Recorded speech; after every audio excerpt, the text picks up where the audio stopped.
వీళ్ళందరితో రాజీనామా చేయించాలని కూడా డిమాండ్ చేస్తున్నాం. ఇక హోంమంత్రి గారు ఉన్నారు, ఎప్పుడు ప్రెస్ మీట్ పెట్టి ఎవరి మీద దుమ్మెత్తి పోద్దామా, ఎవరిని మాట్లాడదామా అనుకుంటున్నారే తప్ప, వీళ్ళు వచ్చిన తర్వాత ఈ రాష్ట్రంలో లా అండ్ ఆర్డర్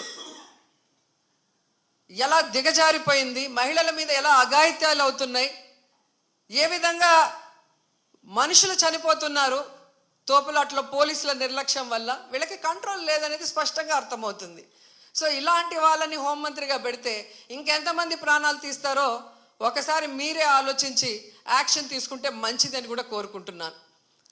అండ్ మనకొక సనాతన యోధుడు తిరుపతిలో ఆయన డిక్లేర్ చేసుకున్నాడు, నేను సనాతన యోధుణ్ణి, హిందువుల పక్కన నిలబడుతున్నా, హిందువులకు ఏదైనా జరిగితే నేను ఊరుకోను అన్నావు.